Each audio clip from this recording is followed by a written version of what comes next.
भारत के लोग महंगी और लेटेस्ट मॉडल की गाड़ियां तो खरीद लेते हैं, लेकिन अपनी गलती पर चालान नहीं भरना चाहते। देश भर में ट्रैफिक नियम तोड़ने वालों पर 43,000 करोड़ रुपए के ई चालान आज भी बकाया हैं।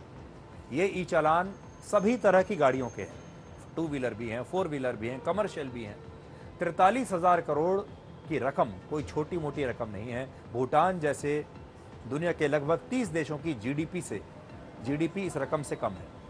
जनवरी 2021 से लेकर 30 जुलाई 2026 तक जारी ई चालान्स में सबसे ज्यादा उत्तर प्रदेश में बकाया है। 11,231 रुपए के चालान वहां के लोगों ने नहीं भरे हैं। दूसरे नंबर पर दिल्ली है, जहां 11,150 करोड़ रुपए के चालान लोगों ने नहीं भरे, जबकि तीसरे नंबर पर तमिलनाडु है। 3,601 करोड़ रुपए के चालान बकाया है वहां। यानी यूपी और दिल्ली में ही मिलाकर 22,000 करोड़ रुपए से ज्यादा के चालान लोगों ने नहीं भरे।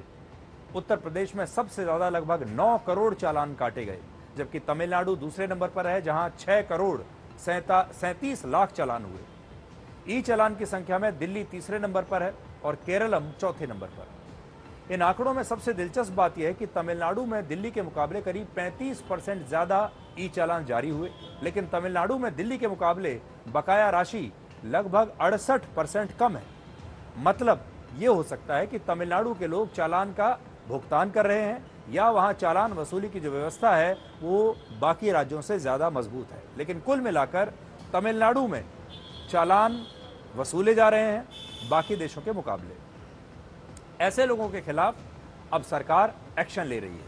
पहला, इस साल जनवरी से अगर कोई व्यक्ति एक साल में 5 या उससे ज्यादा बार ट्रैफिक नियम तोड़ता है तो उसका ड्राइविंग लाइसेंस डिस्क्वालीफाई किया जा सकता है। दूसरा, अगर आपका पुराना ई चालान बकाया है तो आप गाड़ी या ड्राइविंग लाइसेंस से जुड़ी कोई सरकारी सेवाओं का लाभ नहीं ले पाएंगे। इसका मतलब है जैसे ड्राइविंग लाइसेंस या का रिन्यूअल नहीं होगा, डुप्लीकेट ड्राइविंग लाइसेंस आपका नहीं बनेगा, ओनरशिप ट्रांसफर नहीं होगी, या आपकी गाड़ी का पॉल्यूशन सर्टिफिकेट भी अब नहीं बनेगा। अब ई चालान सिस्टम को गाड़ी और ड्राइविंग लाइसेंस के रिकॉर्ड से डिजिटल तरीके से आपस में जोड़ दिया गया है। हालांकि चालान को लेकर लोगों की यह शिकायत भी है कि ओवर स्पीडिंग का एक चालान 2,000 रुपए का होता है और सड़कों पर कई जगह नियमों के मुताबिक स्पीड लिमिट के साइन बोर्ड लगे ही नहीं हैं या फिर वो टूटे हुए हैं। इसके अलावा एक ही रास्ते पर अलग अलग जगहों पर स्पीड लिमिट भी अलग अलग होती है। इससे किसी को कैसे पता चलेगा कि कौन सी रोड पर स्पीड लिमिट क्या है। सार्वजनिक जीवन में भारत के लोगों के चरित्र को आप 2 और खबरों से समझिए। पहली खबर यह है कि भारत के लोग भारतीय रेल से बेडशीट, कंबल और टॉवल्स तक अपने साथ ले जाते हैं। हमने आपको पहले भी बताया था, भारत के लोग इस चोरी से रेलवे को लगभग 105 करोड़ रुपए का नुकसान दे रहे हैं। और दूसरी खबर यह कि भारत के कुछ लोग पहले सड़क पर ट्रैफिक नियमों को तोड़ते हैं और फिर चालान नहीं देते। दोनों ही खबरों को देखकर सिर्फ एक ही सवाल आता है मन में, क्या एक जिम्मेदार नागरिक को इस तरह का व्यवहार करना चाहिए?